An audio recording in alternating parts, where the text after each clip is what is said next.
Angle के हो जाते हैं। मतलब उसको पता था कि मैं वीडियो बना रहा हूँ, जो इतना मतलब बाइक आवाज़ किया, उसने कैसे देख लिया यार? है कोई बात नहीं, सॉरी फॉर डिस्टरबेंस। ये बीच में बुलेट वाला पता नहीं कहाँ से आ गया, उसको कहाँ से सांप सूंघ गया था इधर। कोई बात नहीं, तो हम स्टार्ट करते हैं, वो बीच में मैं एडिट कर दूंगा, कोई टेंशन वाली बात नहीं है। तो ट्रिगोमेट्री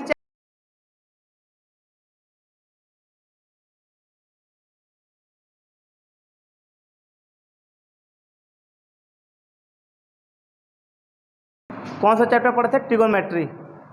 ठीक है, ट्रिगोमेट्री स्टार्ट किए थे, तो एक बार फिर से मैं वो करता हूँ कि तुम लोग को बताता हूँ कि ट्रिगोमेट्री स्टार्टिंग में सबसे पहले इंट्रोडक्शन देते हैं, फिर हम शुरू करेंगे फिर से एक बार फिर से जो स्टार्टिंग का फॉर्मूला है उसको देखेंगे, फिर उस पर कुछ क्वेश्चन करेंगे। ठीक है, तो मैंने पढ़ाया था तुम लोग को, लेकिन एक बार फिर से मैं शुरू करता हूँ, मैं शुरू से समझाता हूँ, क्योंकि अब ये वीडियो भी जो भी देखेगा उसको स्टार्टिंग से थोड़ा सा इंट्रोडक्शन भी उसको मिल जाएगा। ठीक है, तो जैसे कि हम चैप्टर स्टार्ट किए हैं ट्रिगोमेट्री। ठीक है, ट्रिग्नोमेट्री है। ट्रिगोमेट्री चैप्टर जो है ये क्लास 10th में बिल्कुल नया है। ठीक है, क्योंकि क्लास 9th में ऐसा था नहीं, जैसे क्लास 9th में कुछ चैप्टर बिल्कुल नया चैप्टर है, क्योंकि क्लास 9th में यह था नहीं।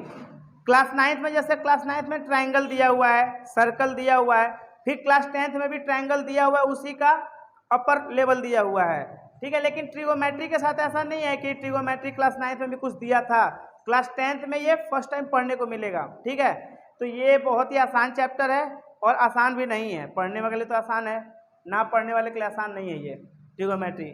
इसमें क्या होता है कि अब इसको स्टार्ट करते हैं। जैसे कि ट्रिगोमेट्री का मतलब ही होता है, अगर देखा जाए इसको एक्सपेंड करें इसके मतलब को, जैसे ट्री हो गया, ट्री का मतलब होता है 3 और गोन का मतलब होता है साइड, सीधी सी बात है, 3 साइड, 3 साइड। और मिट्री का मतलब होता है मेजरमेंट, हम सीधा बात करते हैं मेजर की। ठीक है, तो 3 साइड मेजर, यानी कि जो 3 साइडों का जो शेप होगा या फिगर होगा उन्हीं का मेजरमेंट को ही ट्रिगोमेट्री कहा गया है। और इसका मतलब इस नाम से ये पता चल रहा है कि हमें ट्रायंगल के तीनों साइड से ही मतलब है, यानी कि अगर ये चैप्टर अगर बेस्ड है तो वो ट्रायंगल के तीनों साइड के मेजरमेंट से ही बेस्ड है। ठीक है, तो ऐसा नहीं है कि हमें ट्रायंगल के बारे में पढ़ना है कि ट्रायंगल क्या इक्विलेटरल है, क्या आइसोसेल्स है, क्या स्केलन है, बस हमें ये पता है कि ये ट्रायंगल के जो तीनों साइडों का मेजरमेंट है उन्हीं से रिलेटेड कुछ कॉन्सेप्ट है, कुछ फॉर्मूले हैं, कुछ नया नाम भी सुनने को मिलेगा। ठीक है, जैसे साइन कॉस टेन, तो ये है क्या? तो ये 3 साइडों का मेजरमेंट ही है। ठीक है, फॉर एग्जाम्पल जैसे कि यहाँ पे मैंने एक ट्रायंगल बना दिया। ठीक है, और हमेशा याद रखना है कि इस ट्रायंगल की जो हम बात कर रहे हैं वो हमेशा राइट एंगल ट्रायंगल की बात कर रहे हैं, जिसमें एक एंगल राइट होता है। ठीक है, राइट एंगल होता है जो 90 डिग्री होता है। यहाँ पे मैंने नेमिंग कर दिया ए, बी और सी, तो ये हो गया आपका एक right angle triangle A B C. ठीक है, अब ध्यान से समझना है आप लोग को कि ये जो ट्रायंगल में 3 साइड हो गया, अगर मैं मान लूँ कि ये आपका परपेंडिकुलर है और ये आपका बेस है और ये आपका हाइपोटेनस है। ठीक है, क्या मैंने बोला? परपेंडिकुलर, बेस और हाइपोटेनस हमने मान लिया। ठीक है, अब परपेंडिकुलर, बेस और हाइपोटेनस का ही मेजरमेंट हमें करना है इस चैप्टर के अंदर, और किस तरीके से करना है और क्या है यही हम अब सीखते हैं। ठीक है, तो चलिए मेजरमेंट करते हैं। मेजरमेंट का मतलब क्या हो गया? यहाँ पे जो मेजरमेंट की मैं बात कर रहा हूँ वो हो गया रेशियो। अब यहाँ पे हम क्या करते हैं, कुल मिलाकर हमें रेशियो देखना है, जैसे परपेंडिकुलर और हाइपोटेनस का रेशियो, परपेंडिकुलर और बेस का रेशियो, परपेंडिकुलर बेस और हाइपोटेनस का रेशियो, यही हमें देखना है इस चैप्टर में स्टार्टिंग में। ठीक है, तो चलिए शुरू करते हैं। तो एक काम करते हैं, सबसे पहले हम रेशियो निकालते हैं परपेंडिकुलर और हाइपोटेनस का।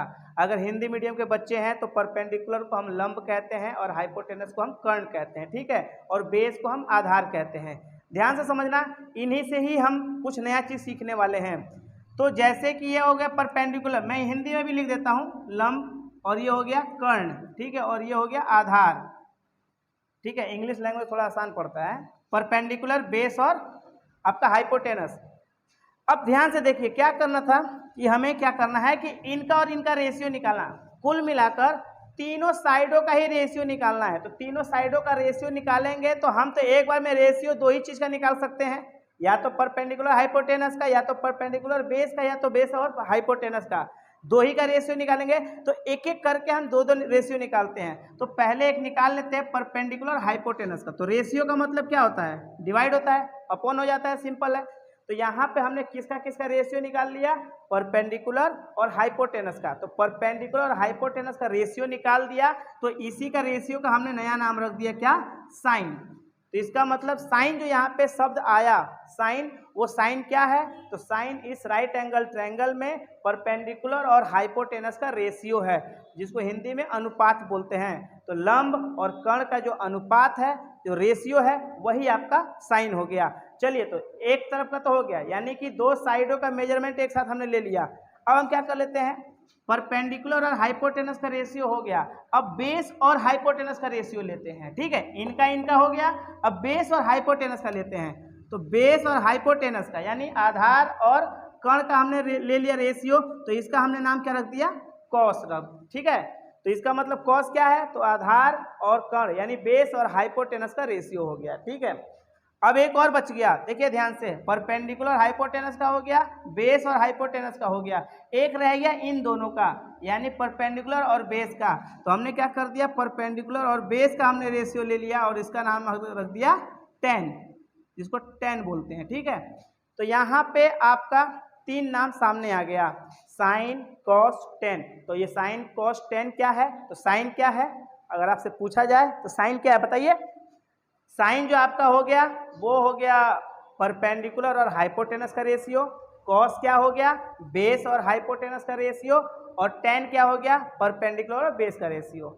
चलिए, तो यहाँ पे तो अब क्या करते हैं, अब इसी रेशियो को हम उल्टा करते हैं एक बार, रेसिप्रोकल जिसको बोलते हैं।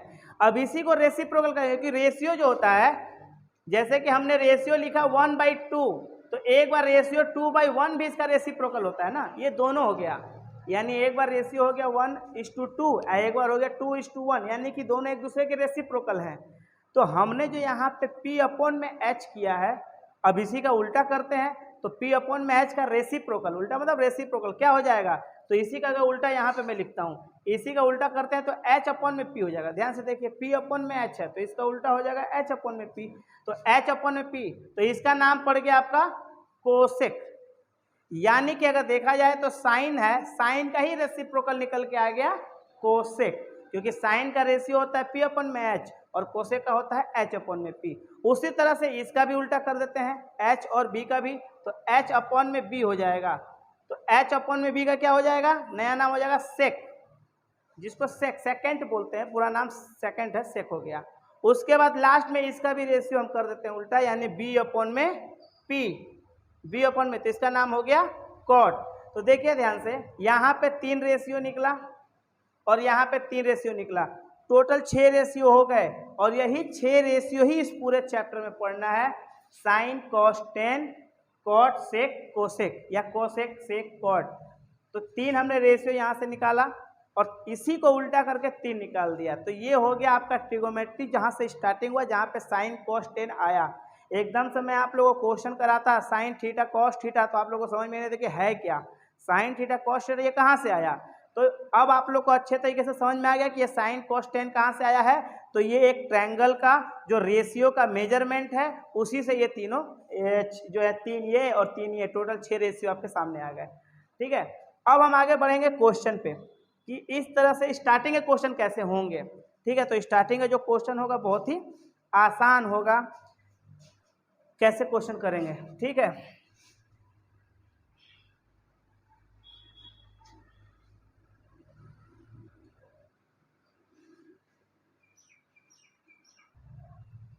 चलिए आप लोग के सामने एक क्वेश्चन है, एग्जांपल है, स्टार्टिंग है, बिल्कुल ट्रिगोमेट्री बिल्कुल स्टार्टिंग है, और मैं स्टार्टिंग से ही पढ़ाऊंगा हर एक चीज़ को लास्ट तक, चाहे उसके लिए जितने भी वीडियो बने, 5 वीडियो 10 वीडियो जो भी बनेगा, मैं स्टार्टिंग, तो बिल्कुल ये स्टार्टिंग है ट्रिगोमेट्री का, इंट्रोडक्शन मैंने दे दिया था।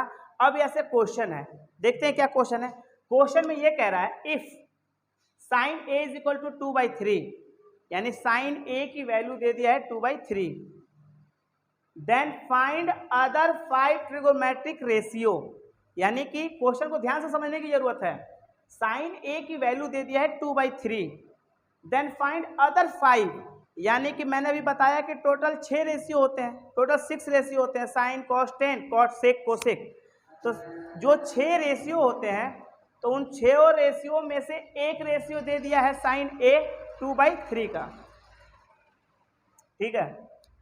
Sign A is equal to 2/3 दिया है, बाकी हमें 5 और निकालने हैं। जैसे कि साइन दे दिया है तो हमें क्या क्या निकालना होगा, कॉस निकालना होगा, टेन निकालना होगा, सेक निकालना होगा, कोसेक निकालना होगा और कॉट निकालना होगा, ठीक है। तो चलिए कैसे करेंगे, तो सबसे पहले क्या करेंगे इसके लिए, सबसे पहले हम यहाँ पे एक फिगर बनाते हैं जो राइट एंगल ट्रायंगल है।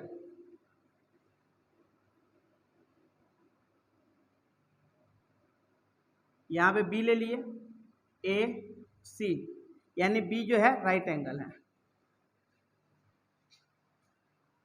अच्छा एक काम करते हैं, यहाँ पे ए ले लेते हैं। एक्चुअली क्या है ना, क्वेश्चन में साइन ए लिखा हुआ है तो थोड़ा सा मुझे यहाँ पे एक नया चीज आप लोग को समझाना पड़ेगा।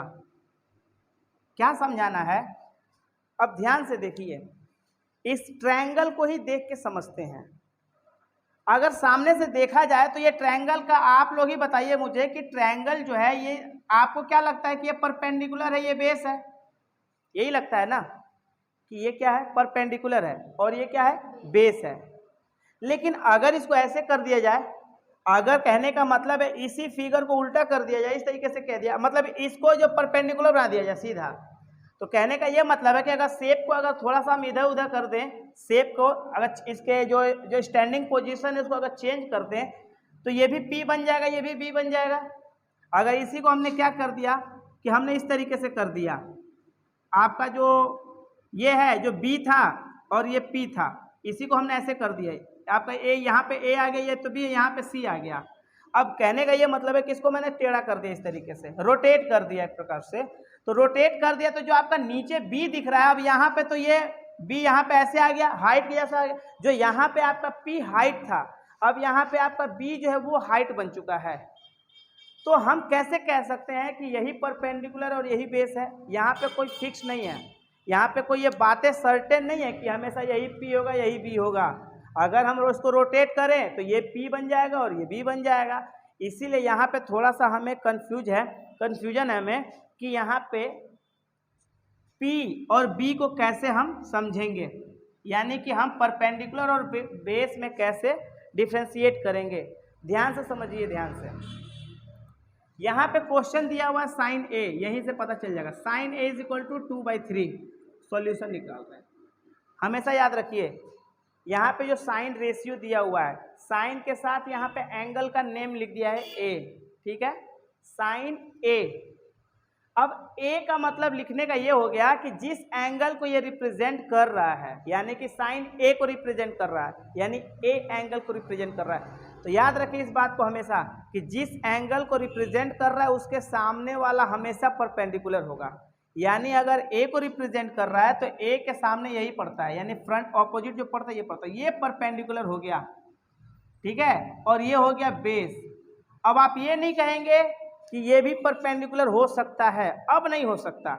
अगर यहाँ पे ए नहीं लिखा होता तो ये भी परपेंडिकुलर बन जाता, ये बेस बन जाता, लेकिन यहाँ पे ए लिख दिया, इसका मतलब ये है कि जिस एंगल को इसने यहाँ रिप्रेजेंट कर दिया है अब उसका सामने वाला हमेशा परपेंडिकुलर ही रहेगा। तो यहाँ पे अब परपेंडिकुलर मैंने आपको बता दिया, परपेंडिकुलर BC हो गया और बेस AB हो गया, ठीक है। यहाँ पे जो एंगल रिप्रेजेंट करने का मतलब यही है, इसने रिप्रेजेंट इसीलिए किया कि आप परपेंडिकुलर और बेस को मतलब सर्टेन कर सकते हैं कि कौन परपेंडिकुलर है और कौन बेस है। आगे क्वेश्चन करते हैं, यहाँ पे मैंने sine A is equal to 2/3 मैंने ये बता दिया, समझ में आया कि साइन ए का मतलब क्या है, ए का मतलब है कि ए जिस एंगल को रिप्रेजेंट कर रहा है तो वो हम उसी के सामने वाला हम P होगा यानी परपेंडिकुलर होगा, बाकी जो होगा साइड वो बेस हो जाएगा। और हाइपोटेनस तो सेम रहता है, ठीक है, हाइपोटेनस चेंज नहीं होता कभी, क्योंकि सबसे बड़ी साइड को ही हाइपोटेनस कहा जाता है। चलिए अब इधर देखिए, हमें सॉल्व करना है। तो sine A is equal to 2/3 है, यहाँ पे फॉर्मूला क्या होता है, साइन का P/H देख लीजिएगा। अभी इससे पहले जो मैंने बताया कि साइन का फॉर्मूला होता है P/H। करना कैसे है, देखिए क्वेश्चन दिया, ये ध्यान से देखिए, ये चीज को क्वेश्चन का पोर्शन है, ये जो पोर्शन है वो क्वेश्चन का है, sine A is equal to 2/3। हमें पता है कि साइन की वैल्यू क्या होती है P/H, इसका मतलब जो परपेंडिकुलर है वो 2 है, तो यहाँ पे परपेंडिकुलर की जगह पे हमने क्या लिख दिया 2। ठीक है। और यहाँ पे जो हाइपोटेनस है वो 3 है, तो यहाँ पे हाइपोटेनस की जगह पे हमने क्या लिख दिया, 3 लिख दिया। बात को ध्यान से समझिए, sine A is equal to 2/3 means 2 हो गया परपेंडिकुलर और 3 हो गया हाइपोटेनस। तो इस तरीके से हमने क्या किया, परपेंडिकुलर 2 और हाइपोटेनस 3 को वैल्यू हमने रख दिया। लेकिन यहाँ पे दिक्कत ये है कि अगर बेस भी पता चल जाए तो तभी क्वेश्चन पूरा हो पाएगा, क्योंकि हमें जो देन फाइंड अदर 5 निकालने हैं, तो अदर 5 में तो बेस भी आएगा। जैसे अब मान लीजिए साइन का फॉर्मूला होता है P/H, कॉस का फॉर्मूला होता है B/H, तो B कहाँ से आएगा, तो B हमें भी निकालना पड़ेगा। तो चलिए उसके लिए भी हमारे पास एक है फॉर्मूला। क्या फॉर्मूला है पता है, P² + B² = H²। आपको याद होगा पाइथागोरस थ्योरम, पाइथागोरस थ्योरम यही कहता है कि परपेंडिकुलर का स्क्वायर प्लस बेस का square is equal to hypotenuse का स्क्वायर। तो हमें क्या निकालना है, बेस निकालना है, क्योंकि यहाँ पे बेस नहीं है। तो बेस का स्क्वायर इज इक्वल टू क्या होगा, पी को उधर भेज दीजिए, यानी H² - P²। तो B² बराबर क्या हो गया, H का हो गया आपका, H क्या है 3 है, तो 3 का स्क्वायर माइनस P क्या है 2 का स्क्वायर। तो देखा जाए तो B का स्क्वायर ये हो जाएगा आपका 9 और ये हो जाएगा आपका 4, 3 3 9, 2 2 4। तो B इज इक्वल टू क्या हो जाएगा, देखा जाए ध्यान से, तो B² बराबर कितना आ गया, 5 आ गया। B² = 5, तो यहाँ पे B² = 5, तो B = क्या आ जाएगा, √5। तो अगर यहाँ से स्क्वायर हटाएंगे तो रूट लगेगा, तो B की वैल्यू आ गई √5। ध्यान से देखिए, बेस हमारा निकल गया, √5 आ गया। और ये आपको करना पड़ेगा, जब ऐसा क्वेश्चन आ जाए तो हो सकता है कि साइन में दे दिया था PH, हो सकता है आपका कॉस दे दे वैल्यू जिसमें B और H होगा, तो आपको P निकालना पड़ेगा फिर। तो इस तरीके से हमारा तीनों निकल गया, ठीक है। यहाँ से B की वैल्यू निकल गई, बेस निकल गया √5। अब क्या करेंगे, कह रहा है क्वेश्चन में देन फाइंड अदर 5, तो जो 5 बच गए हैं उसकी वैल्यू निकालते हैं। तो साइन तो दिया था, तो साइन के बाद क्या आता है, cos A। तो अब आप लोगों को पता है cos की वैल्यू क्या होगी, B/H। तो B क्या हो गया √5, H हो गया √3, तो आंसर हो जाएगा √5/3। ये cos की वैल्यू निकल गई। फिर cos के बाद आता है tan, तो tan A की वैल्यू क्या हो जाएगी, P/B, फॉर्मूला भी लिखवाया, P/B यानी कि 2/√5, ये हो गया आपका tan। फिर आपका हो गया tan के बाद cot, cot इसी का उल्टा कर दीजिए, क्योंकि tan का ही रेसिप्रोकल cot होता है, तो इसी को उल्टा कर दीजिए, √5/2। उसके बाद sec, तो sec किसका उल्टा होता है, sec A। तो वैसे sec का फॉर्मूला होता है हाइपोटेनस/बेस, हाइपोटेनस/बेस, और ऐसे जो sec होता है वो cos का रेसिप्रोकल होता है, तो इसी को उल्टा कर दीजिए। इसका क्या है 3/√5, तो ये आपका हो गया sec, और उसका लास्ट में आ गया cosec। तो cosec किसका होता है, साइन का रेसिप्रोकल होता है, तो जो वैल्यू दिया हुआ है इसी को उल्टा कर दीजिए, 3/2। देखिए 1 2 3 4 5 कह रहा था कि फाइंड अदर 5 ट्रिगोमेट्रिक रेशियो, तो ये पांचों हमने निकाल दिया। एक दिया हुआ था, ये गिवन था, और हमने बाकी 5 निकाल दिया इस तरीके से, ठीक है। ज़्यादा हार्ड नहीं है। इसमें इसके लिए क्या याद करना पड़ेगा आप लोग को, इसके लिए जो फॉर्मूला याद करना पड़ेगा, साइन क्या होता है P/H होता है, कॉस क्या होता है B/H होता है, tan क्या होता है P/B होता है। और ये पाइथागोरस आप लोग को याद करना पड़ेगा, क्योंकि बहुत ऐसे बच्चे हैं, अभी सुबह में ही वो कह रहा था सर मुझे वो पाइथागोरस वाला समझ में नहीं आया कि वो क्या कैसे निकालते हैं। ये पाइथागोरस थ्योरम जो आप लोग क्लास 7th में ही पढ़ाया जाता है, तो क्लास 7th 8 9 10th यानी 4 साल के बाद आपको पढ़ना है, तो इस चीज़ को प्रैक्टिस कर लीजिए कि पाइथागोरस थ्योरम में परपेंडिकुलर कैसे निकालते हैं, बेस कैसे निकालते हैं, सब चीज़ हो गया, ठीक है। अब ये आपका स्टार्टिंग हो गया कि ट्रिगोमेट्री का स्टार्टिंग में ये सारे इस तरीके से क्वेश्चन दिए होंगे तो कैसे करेंगे, ठीक है। अब हम आगे बढ़ेंगे, आई होप आप लोग को समझ में आ गया है। और आप लोग ऐसे क्वेश्चन और लेकर नेट इंटरनेट से डाउनलोड कर लीजिए, या फिर बुक में दिया हुआ सबसे अच्छा RD शर्मा या फिर RS अग्रवाल, दो चीज़ को मैं प्रीफर करूंगा या रेफर करूंगा, RD शर्मा चाहे RS अग्रवाल, दोनों में से किसी एक बुक में देख लीजिए। ऐसे बहुत क्वेश्चन है, 10-12 क्वेश्चन दिए होंगे, ठीक है, ऐसे 10-12 क्वेश्चन दिए होंगे, तो उसको आप कर लीजिएगा। अब हम आगे बढ़ते हैं कि आगे और कैसे क्वेश्चन आएंगे, ठीक है। तो ये हो गया, अब आगे बढ़ते हैं कि कैसे क्वेश्चन अब आगे आएंगे। तो दूसरा अब नेक्स्ट क्वेश्चन हम लिखते हैं यहाँ पे बोर्ड पे, कैसे आएगा। यार बहुत बोलना पड़ता है इसमें तो।